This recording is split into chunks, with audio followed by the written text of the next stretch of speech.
بسم اللہ الرحمن الرحیم۔ السلام علیکم ورحمۃ اللہ وبرکاتہ۔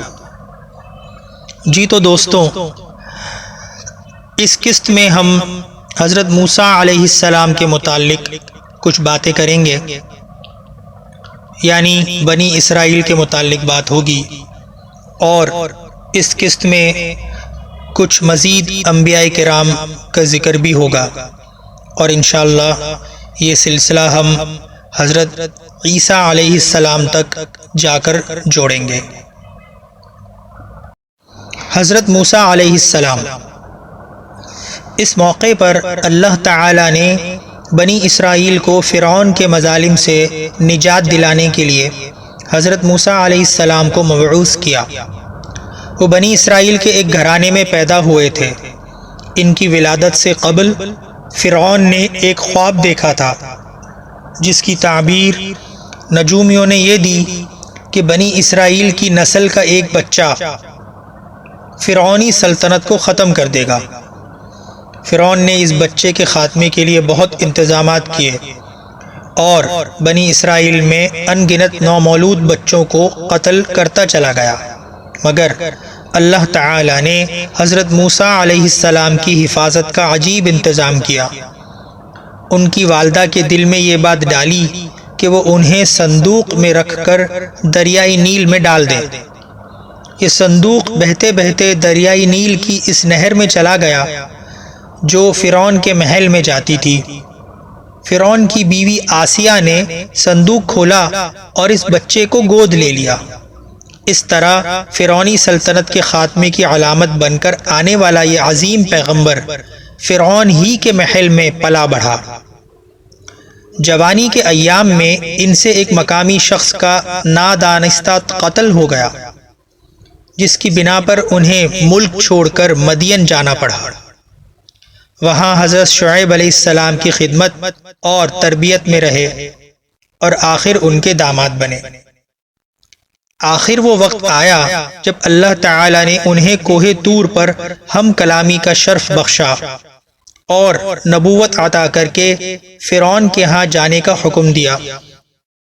حضرت موسیٰ علیہ السلام نے اللہ کے فرمان کے مطابق فرعون کے دربار میں توحید کا پیغام سنایا اور مطالبہ کیا کہ بنی اسرائیل کو غلامی سے آزاد کیا جائے۔ حضرت موسیٰ علیہ السلام نے فرعون کو کھلے معجزات بھی دکھائے، مگر وہ اپنی ضد اور عناد پر ڈٹا رہا۔ آخر میں حضرت موسیٰ علیہ السلام اللہ کے حکم سے بنی اسرائیل کو لے کر مصر سے شام کی طرف روانہ ہوئے۔ مصر اور وادی سینا کے درمیان واقع بحیرہ قلزم کی چند میل چوڑی پٹی سے موسیٰ علیہ السلام نے اپنی قوم کے ساتھ ایک معجزے کے طور پر سمندر کو عبور کیا۔ فرعون ان کا تعاقب کرتے ہوئے اسی سمندر میں غرق ہو گیا۔ فرعون سے نجات پاتے ہی بنی اسرائیل نے حضرت موسیٰ علیہ السلام کی نافرمانیاں شروع کر دی، چونکہ وہ مجسمہ سازی اور نقاشی کے دلدادہ قبطیوں کے ساتھ صدیوں سے رہتے بستے آئے تھے۔ قبطیوں کے رہن سہن نے ان کی طبیعت میں ظاہر پرستی اور مادی رجحان کو اس حد تک بڑھا دیا تھا کہ وہ بار بار کسی ایسے خدا کو تلاش کرتے تھے جو نظر آ سکے۔ بحیرہ قلزم کے پار آ کر انہوں نے ایک قوم کو دیکھا جو بتوں کو پوجتی تھی۔ فوراً موسیٰ علیہ السلام سے تقاضا کیا کہ ہمارے لیے بھی ایک ایسا خدا بنا دیں جو نظر آئے، ہم اس کے سامنے سر جھکائیں۔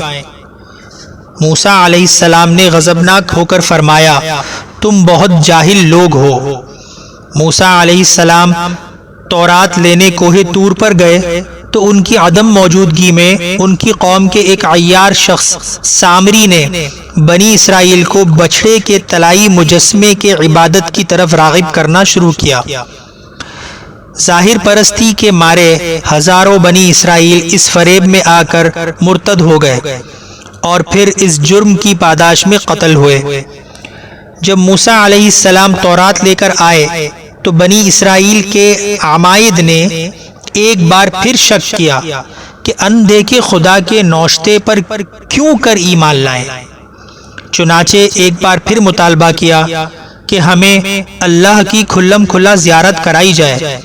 اس پر آسمانی بجلی کڑکی اور وہ ہلاک ہو گئے۔ موسیٰ علیہ السلام کی بےتابانہ دعا پر اللہ نے انہیں دوبارہ زندہ کیا، مگر بنی اسرائیل کی حالت نہ سدھری۔ حضرت موسیٰ علیہ السلام کی بقیہ زندگی بنی اسرائیل کی نظریاتی و اخلاقی تربیت میں گزری۔ اس کام میں ان کے بھائی حضرت ہارون علیہ السلام ان کے معاون تھے۔ دونوں کو قوم کی طرف سے بار بار ناقدری اور کج فہمی کا سامنا کرنا پڑا۔ بنی اسرائیل نے تورات کے بہت سے احکام کو سخت تصور کر کے ان کا انکار بھی کیا۔ ایسی حرکات کی وجہ سے بنی اسرائیل کو کئی بار آسمانی تنبیہات کا سامنا بھی کرنا پڑا۔ حضرت موسیٰ علیہ السلام بنی اسرائیل کو ان کے آبائی وطن فلسطین لے جا کر آباد کرنا چاہتے تھے، مگر وہاں ایک مشرک قوم عمالقہ قابض ہو چکی تھی۔ اللہ تعالیٰ نے بنی اسرائیل کو ان مشرکوں سے جہاد کا حکم دیا۔ حضرت موسیٰ علیہ السلام نے یہ حکم سنایا تو بنی اسرائیل بولے، آپ اور آپ کا خدا جا کر جہاد کریں، ہم تو یہیں بیٹھے رہیں گے۔ اس ہٹ دھرمی کی وجہ سے اللہ تعالیٰ نے بنی اسرائیل کو مدت دراز تک وطن کی نعمت سے محروم رکھا، اور وہ مصر اور شام کے درمیان طیہ کے بیابانوں کی خاک چھانتے رہے۔ حضرت موسیٰ علیہ السلام ان کی اصلاح میں مسلسل مصروف رہے۔ ابھی قوم کی تربیت کا کام باقی تھا کہ حضرت موسیٰ علیہ السلام وفات پا گئے۔ انبیاء بنی اسرائیل، عہد قضات، عہد ملوک۔ حضرت موسیٰ علیہ السلام کی وفات کے بعد حضرت یوشع بن نون علیہ السلام نے نسل نو کی اصلاح کا بیڑا اٹھایا۔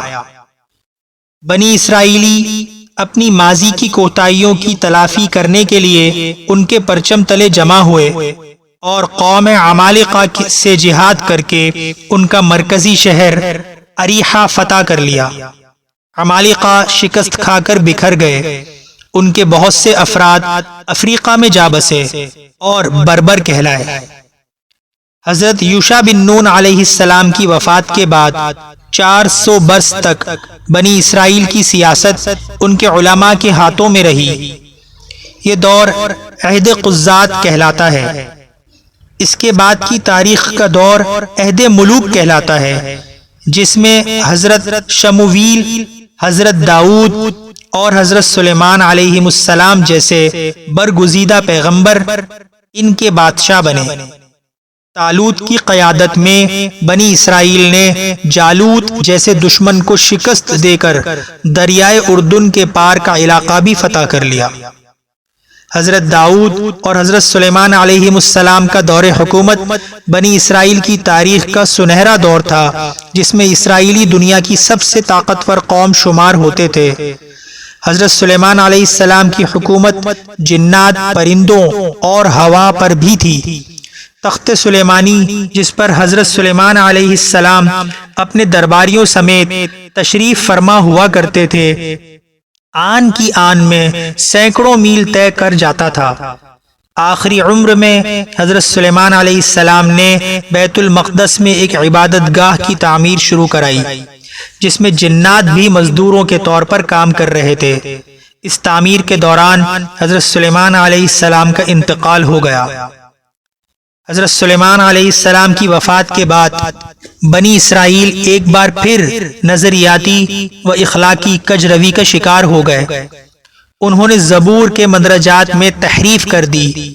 ان کے بدتنیت افراد شیطانی علوم، جادو اور کہانت کو بڑے فخر سے دیکھنے لگے اور سیکھنے لگے، اور یہ دعوے کرنے لگے کہ حضرت سلیمان علیہ السلام نے بھی جادو کے ذریعے جنات کو قابو کر رکھا تھا، نعوذ باللہ۔ عقائد و نظریات میں آمیزش نے قوم کو ٹکڑے ٹکڑے کر دیا، اور ان کی نظریاتی یکجائی کے خاتمے کے ساتھ ہی سیاسی وحدت بھی بکھر کر رہ گئی۔ بنی اسرائیل کا دور زوال اور جلا وطنی۔ ہم بنی اسرائیل کے اس دور پر نگاہ ڈالتے ہیں جب عقائد کے اختلاف کی وجہ سے نہ صرف ان میں مستقل فرقے بن گئے بلکہ وہ دو مستقل حکومتوں میں تقسیم ہو گئے۔ ایک فرقہ بیت المقدس کو قبلہ مانتا تھا، اس نے فلسطین کے جنوب میں یہودا کے نام سے حکومت بنا لی۔ دوسرا فرقہ کوہ سامرا کو قبلہ کہتا تھا، اس نے فلسطین کے شمال میں اسرائیل کے نام سے الگ ریاست قائم کر لی۔ یہ زمانہ جسے عہد انقسام کہا جاتا ہے، بنی اسرائیل کے لیے اغیار کی غلامی کی تمہید تھا۔